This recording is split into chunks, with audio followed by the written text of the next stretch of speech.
Vous êtes venus, vous qui êtes ici rassemblés, vous nous avez rejoints, vous qui êtes derrière vos écrans. Vous avez glissé dans votre quotidien ce moment pour votre Dieu. Vous vous êtes levés, vous êtes sortis de chez vous ou de vous-même. Vous avez fait le pas et franchi le seuil de notre chapelle virtuelle. Vous avez fait le pas et vous vous êtes rassemblés ici ou ailleurs pour former tous ensemble l'Église du Christ en ce lieu. Prions. Seigneur, que ta grâce qui nous a mis en route nous habite maintenant, qu'elle allume en nous le feu de ton amour, qu'elle réveille notre soif de te rencontrer, qu'elle rende plus forte notre faim de toi, en Jésus-Christ, ton Fils, et par ton Saint-Esprit. Amen. Je vous invite à vous lever pour chanter au 233.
Louons le Seigneur.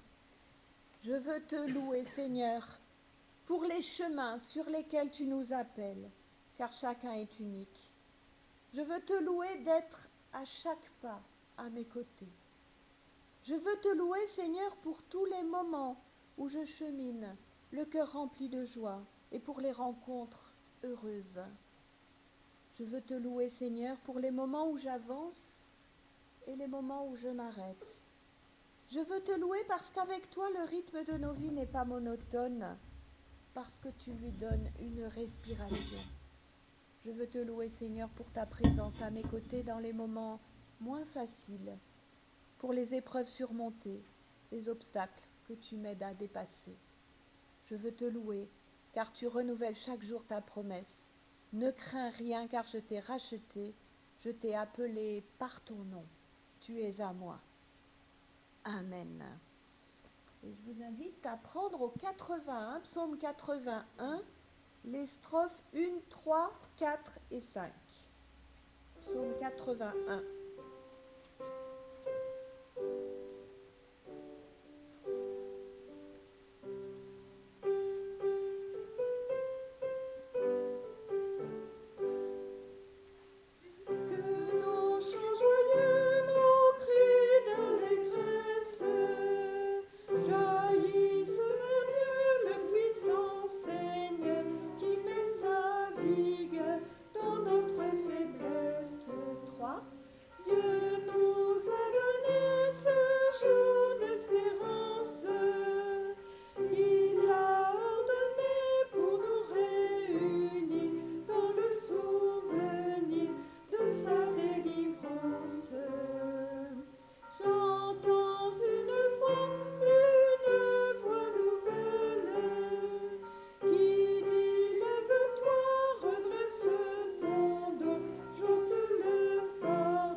invite à vous asseoir.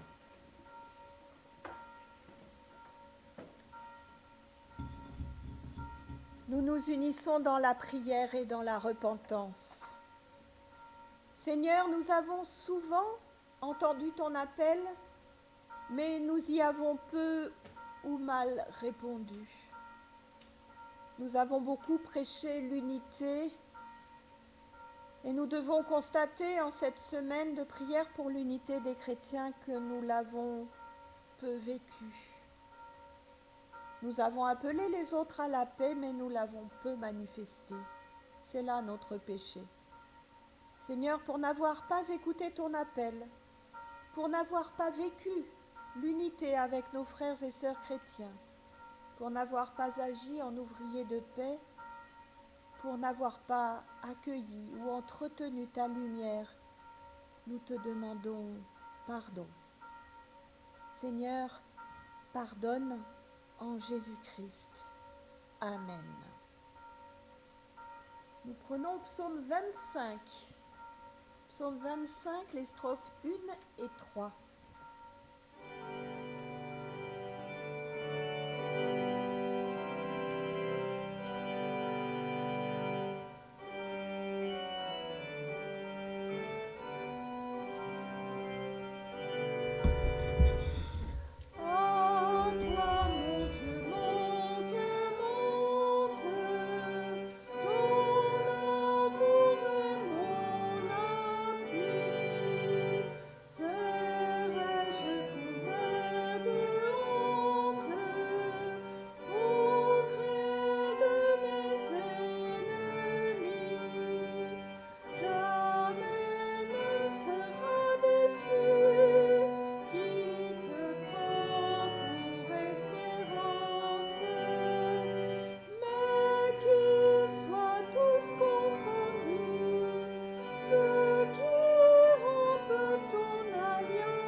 Frères et sœurs, Dieu nous aime.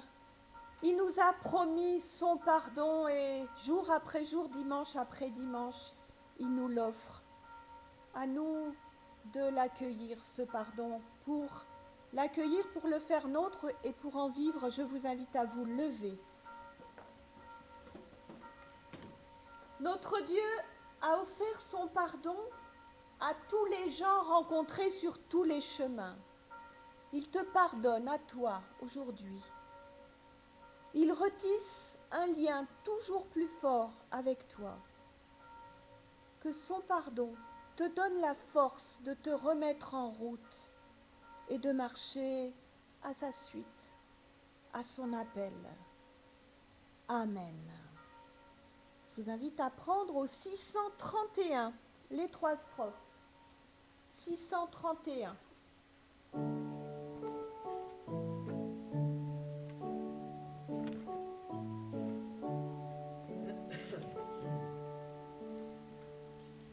Toi qui disposes de toutes choses et nous les donnes chaque jour, reçois, ô Père, notre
pardonné et libéré, écoutons maintenant comment Dieu veut être servi et ce qui nous donne la force de faire.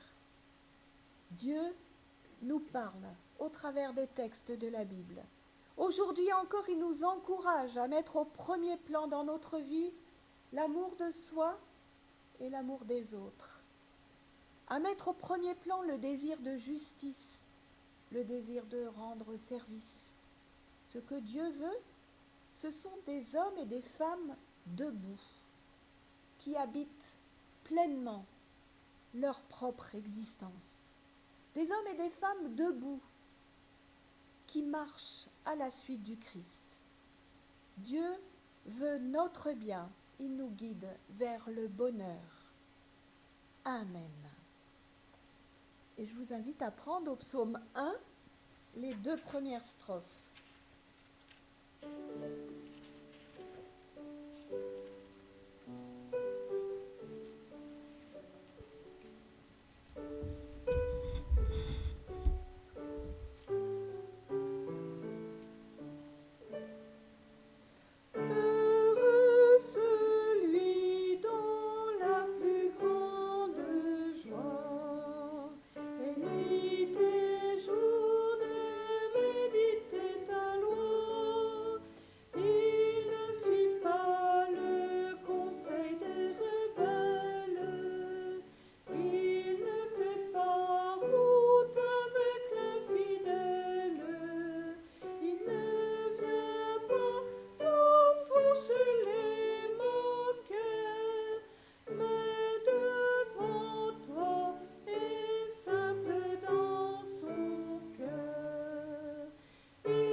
Je vous invite à vous asseoir.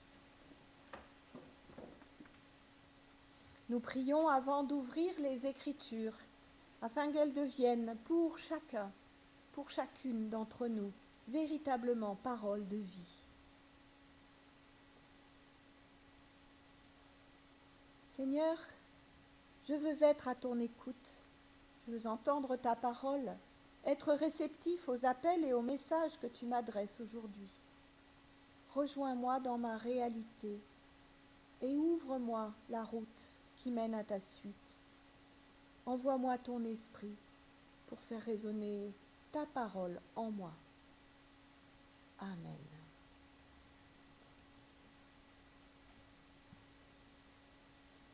Dans le livre de Jonas, nous lisons au chapitre 3, les versets 1 à 10, c'est-à-dire tout le chapitre 3. La parole du Seigneur parvint à Jonas une deuxième fois. « Lève-toi, va à Ninive, la grande ville, et fais-y la proclamation que je te dis. » Alors Jonas se leva et alla à Ninive selon la parole du Seigneur. Or, Ninive était une grande ville devant Dieu. Il fallait 3 jours de marche pour en faire le tour.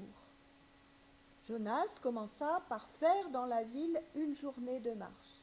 Il proclamait « Encore 40 jours et Ninive sera détruite. » Les gens de Ninive mirent leur foi en Dieu. Ils proclamèrent un jeûne et se revêtirent d'un sac, depuis le plus grand jusqu'au plus petit d'entre eux. La nouvelle parvint au roi de Ninive.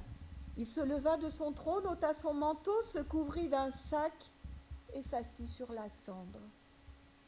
Il fit crier dans Ninive, par décision du roi et de ses grands, que les humains et les bêtes, le gros bétail et le petit bétail ne goûtent de rien, ne pèsent pas et ne boivent pas d'eau, que les humains et les bêtes soient couverts d'un sac, qu'ils invoquent Dieu avec force et que chacun revienne de sa voie mauvaise et de la violence de ses mains. Qui sait si Dieu ne reviendra pas, s'il ne renoncera pas, s'il ne reviendra pas de sa colère ardente pour que nous ne disparaissions pas. Dieu vit qu'ils agissaient ainsi et qu'ils revenaient de leur voie mauvaise. Alors Dieu renonça au mal qu'il avait parlé de leur faire, il ne le fit pas.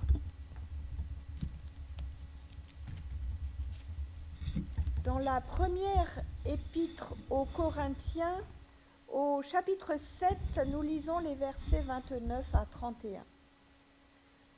Voici ce que je dis, mes frères, le temps se fait court.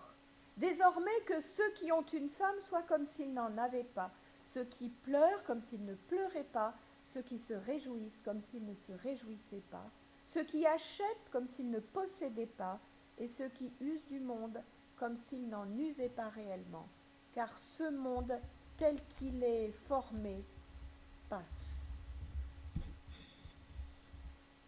Et enfin, dans l'Évangile selon Marc, au chapitre 1, les versets 14 à 20. Après que Jean eut été livré, Jésus vint en Galilée. Il proclamait la bonne nouvelle de Dieu et disait « Le temps est accompli et le règne de Dieu s'est approché. Changez radicalement et croyez à la bonne nouvelle. » En passant au bord de la mer de Galilée, il vit Simon et André, frères de Simon, qui jetaient leurs filets dans la mer, car ils étaient pêcheurs. Jésus leur dit « Venez à ma suite et je vous ferai devenir pêcheurs d'humains. » Aussitôt, ils laissèrent leurs filets et le suivirent. En allant un peu plus loin, il vit Jacques, fils de Zébédée, et Jean, son frère, qui étaient aussi dans leur bateau à réparer les filets. Aussitôt, il les appela. Ils laissèrent leur père Zébédée dans le bateau avec les employés, et ils s'en allèrent à sa suite.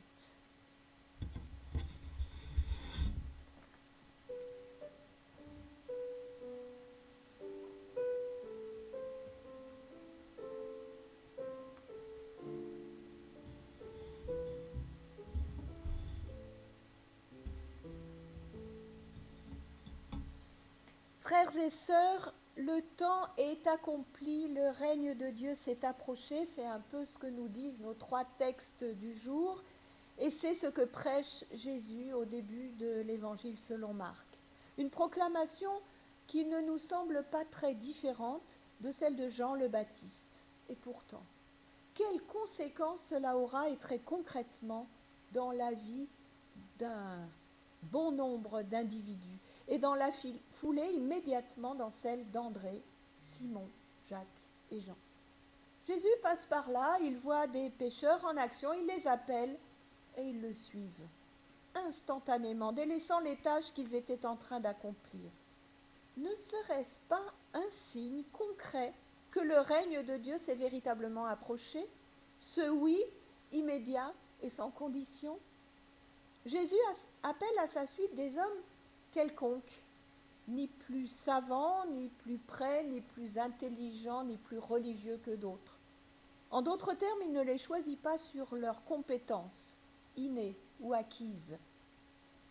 D'ailleurs, la suite de l'Évangile nous démontrera que par moments, ils ne sont pas au top, ces disciples, ni dans la compréhension, ni dans l'action, ni dans les résultats. Pourtant, le choix de ces hommes-là et des autres disciples plus tard, hommes ou femmes, n'est-il pas justement le signe encore que le règne de Dieu s'est approché? Car cela nous dit que ce règne n'arrive pas de l'extérieur, dans la personne de Jésus uniquement. Il arrive, et même peut-être est-il déjà présent, dans chacun et chacune de celles et ceux qui entrent dans la suivance du Christ, aujourd'hui comme hier. Le règne de Dieu s'est approché au point de s'incarner, non seulement en Jésus de Nazareth, mais aussi en tous et toutes. Il est là. Il a sa place en nous. Mais s'il s'est approché, s'il s'incarne en nous, comme ça a été le cas des disciples avant nous et de toutes celles et ceux qui les ont suivis depuis plus de 2000 ans maintenant, Il nous reste encore à l'incarner nous aussi dans et pour le monde, à en vivre, à en témoigner. L'incarner tel que nous sommes, dans les lieux qui sont les nôtres, dans les vies qui sont les nôtres, sans hésitation, sans tergiversation. Le règne de Dieu, c'est ici et maintenant. Le règne de Dieu en nous, c'est un oui inconditionnel qui balaie toute autre priorité et nous jette sur les pas du Christ, non pas pour devenir des surhommes ou des super-femmes, mais pour être une version plus concernée de nous-mêmes, plus responsable, plus courageuse peut-être, une version en mouvement. Et c'est ce que font les 4 premiers disciples. Vers quoi vont-ils? À la suite de qui? Pourquoi faire? Eh bien, ils ne le savent pas encore. Leur chemin se fera en marchant. Le règne de Dieu, en eux, par eux, c'est la démonstration de cette confiance spontanée qui se met en acte. C'est Dieu qui vient habiter en eux, par eux, au milieu de son peuple, au cœur de son peuple, dans le cœur de chacune des personnes appelées et qui se lèvent. Le règne de Dieu qui s'approche, ce n'est pas un monde parfait qui s'installerait, non, au contraire. Au cœur de notre monde malade de tant de maux, c'est la démonstration qu'en dépit de tous ces maux, en dépit de la précarité de nos existences, Dieu nous aime. Dieu aime ce monde et nous offre et lui offre le salut. Il nous tend la main, il nous rejoint, c'est cela la bonne nouvelle. C'est cela dont nous devons témoigner, l'amour inconditionnel, premier, fondateur de Dieu pour sa création et pour ses créatures. Cet amour nous permet de nous lever et d'entrer en action sans tenir compte de tout ce qui pourrait nous freiner, le regard que nous portons sur nous-mêmes ou sur les autres, les jugements que posent les autres sur nous, notre passé, nos regrets, nos peurs.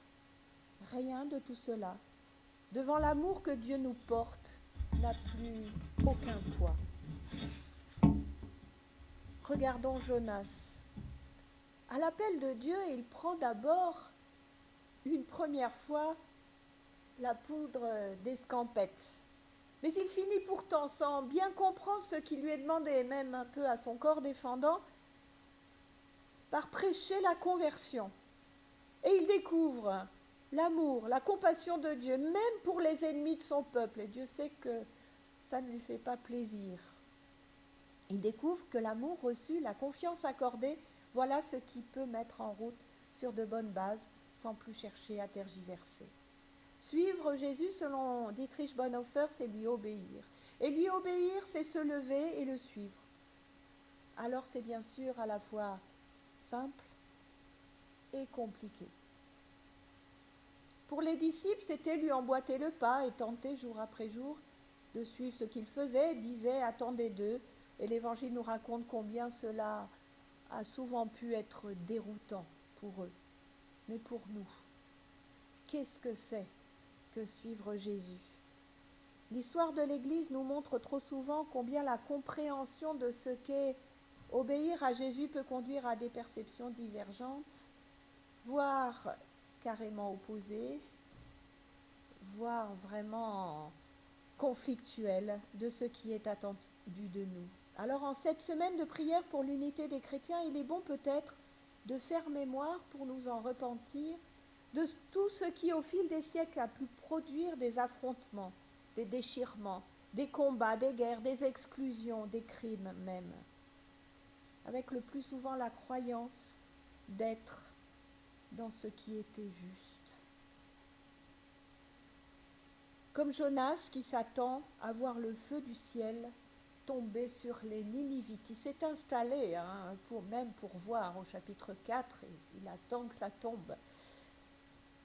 Parce que c'était comme ça qu'il comprenait la justice de Dieu. Alors tout cela doit-il pour autant nous désespérer? Certes non. Jésus ne nous demande finalement rien d'autre que de nous lever pour répondre à l'amour de Dieu. Or ce n'est pas l'amour qui a généré les conflits. Ce sont nos compréhensions, nos traditions, nos dogmes. Or Jésus, vous l'aurez constaté, ne demande pas ce jour-là à ses disciples d'abord une confession de foi, digne d'un catéchisme dûment appris, mais un élan de bonne volonté, un oui. Bien sûr, il les enseignera, ces gens qui se sont levés à sa suite, et tout au long de son compagnonnage avec eux, mais surtout, il leur fera lui-même confiance. Il leur donnera des responsabilités. Il les enverra dans le monde en son nom, tout imparfait qu'il soit. Ce qu'il attend donc d'eux prioritairement, c'est ce oui qui met en route. Ils commettront des erreurs, ils ne comprendront pas tout, mais ils s'engageront sans revenir en arrière. Et c'est cela qui est attendu de nous, pas une perfection inatteignable. J'ai lu quelque part que, je crois que c'est un Israélite disait, la perfection de l'homme, c'est d'être perfectible. Ça va, on a de la marge alors. Donc c'est une mise en route qui est attendue de nous. Il nous est demandé de laisser le règne de Dieu s'inscrire dans notre propre histoire, afin qu'il puisse par nous s'inscrire dans l'histoire du monde. Amen.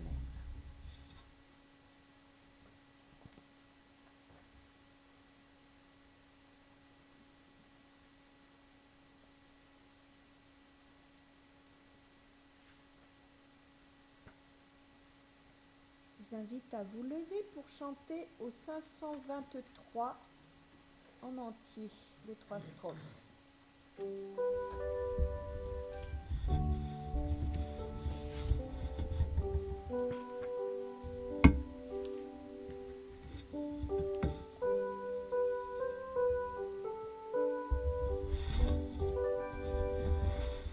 Que la moisson du monde est grande, suscite ô Dieu des moissonneurs, que ton esprit sur nous descende, béni par tous tes serviteurs, et que ton règne glorieux s'étende ainsi sous tous les cieux. Revêt de force nos faiblesses et arme-nous de vérité. Dans notre esprit, mets ta sagesse, remplis nos cœurs de charité. Et que ton règne glorieux s'étende ainsi sous tous les cieux. Hâte ce jour, ô notre Père, cet heureux jour qui doit venir, où devant toi sur notre terre, tous les genoux devront fléchir, où toute langue à ton honneur dira que Christ est le Seigneur.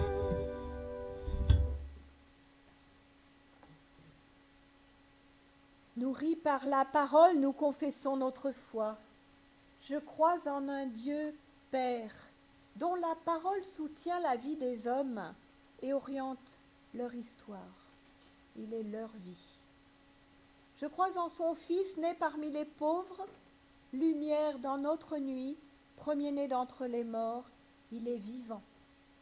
Je crois en l'Esprit Saint, qui nous fait naître à la vie de Dieu, qui anime le combat pour la justice, qui nous conduit dans l'espérance, qui est la force qui fait vivre. Je crois la Sainte Église universelle, messagère de la bonne nouvelle qui rend libre. Elle nous enfante à la vraie vie. Je crois la résurrection dans l'imminence d'un monde nouveau où Jésus-Christ sera Seigneur, notre Seigneur, sera tout en tous.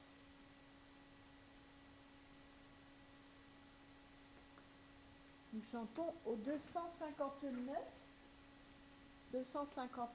les strophes 1, 2 et 5.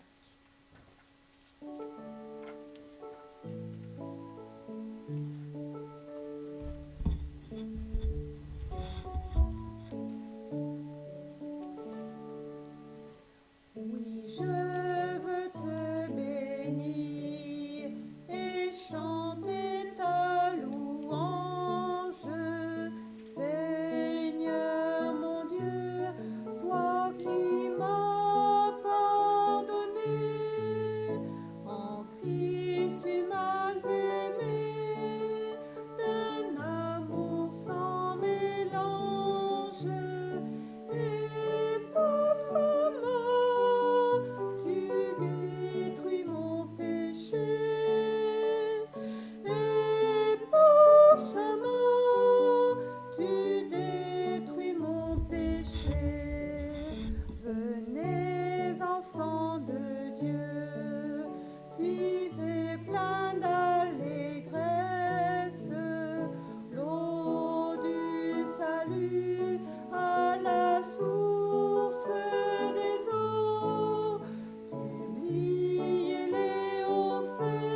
saints, en qui le monde espère.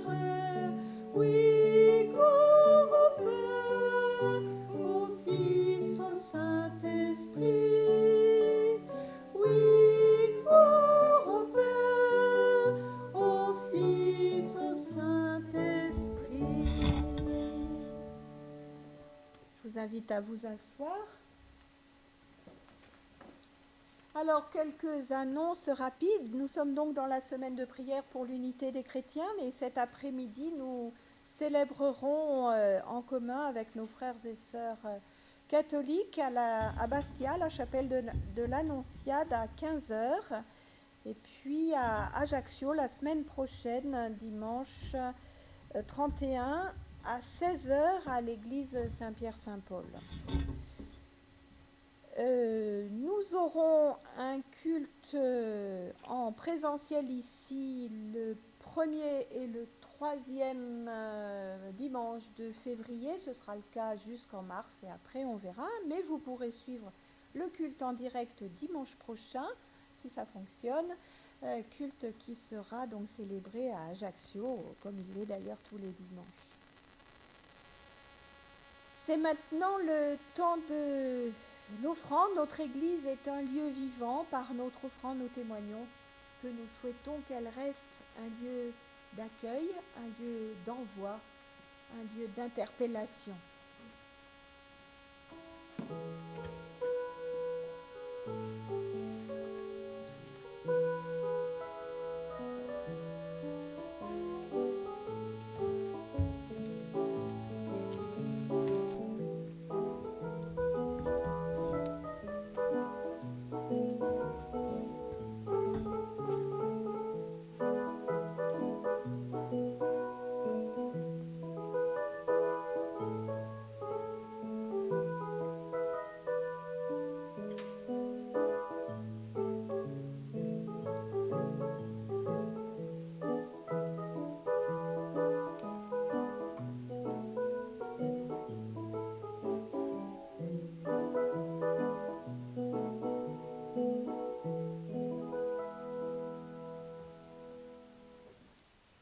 Seigneur, nous te remettons notre offrande.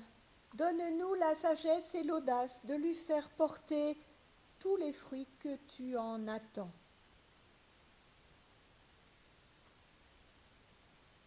Nous entrons dans un moment de prière et d'intercession. Seigneur, tu nous veux à ta suite et nous voulons répondre à ton appel. Mais nous avons besoin que tu nous donnes de la force d'aller vers les autres et de partager la bonne nouvelle. Donne-nous l'humilité de ne pas imposer notre volonté au nom de la tienne. Donne-nous ta puissance, non pour engager un bras de fer, mais pour briser les chaînes de servitude.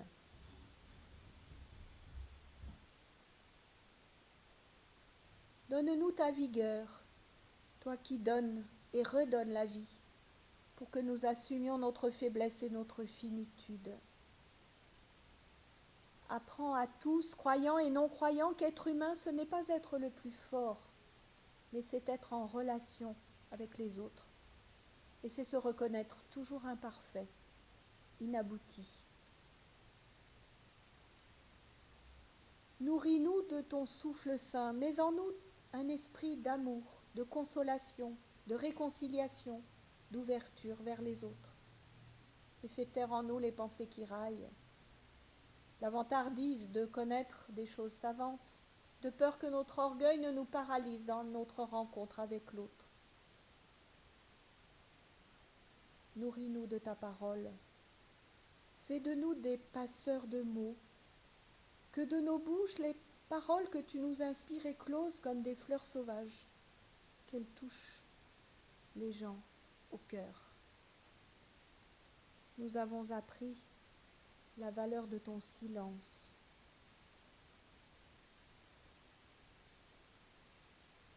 Mais nous savons que c'est en nous disant « Je t'aime » que tu nous remets debout.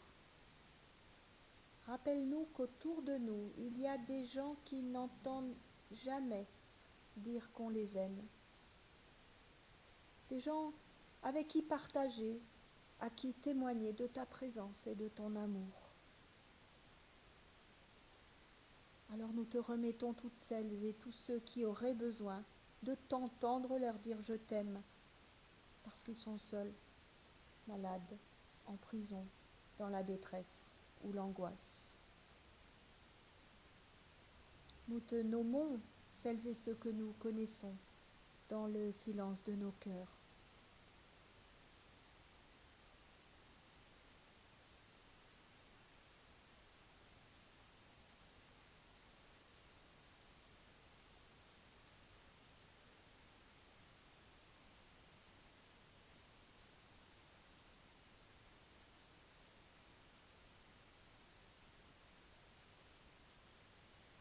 Nous te remettons notre monde, que souffle ton esprit sur tous ses dirigeants.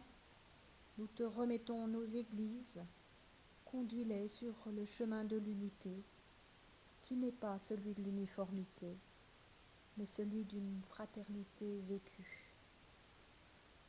Et toutes ces prières, nous les rassemblons en te disant ensemble, Notre Père qui es aux cieux, que ton nom soit sanctifié, que ton règne vienne, que ta volonté soit faite sur la terre comme au ciel.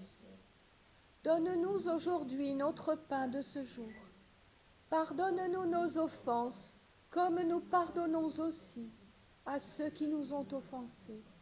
Et ne nous laisse pas entrer en tentation, mais délivre-nous du mal. Car c'est à toi qu'appartiennent le règne, la puissance et la gloire pour les siècles des siècles.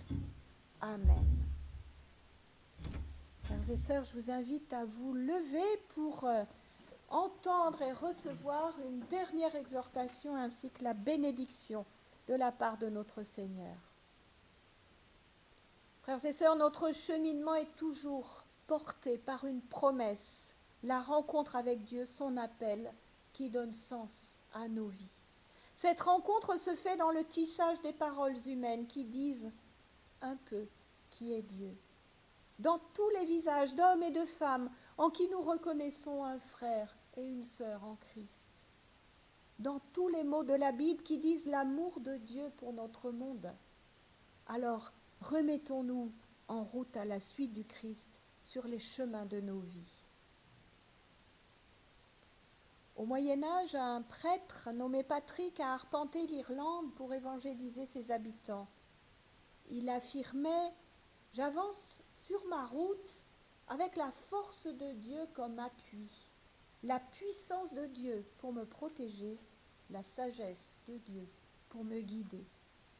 Qu'aujourd'hui et demain, l'Évangile soit votre bâton de pèlerin, que l'amour de Dieu soit le manteau qui vous réchauffe, que sa parole soit l'étoile qui vous guide, que l'amour du prochain soit la force qui vous meut et que la grâce de Dieu vous garde sur votre chemin. Amen. Je vous invite à chanter au 545. Toi, lève-toi, on le chantera en entier.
tous et à toutes.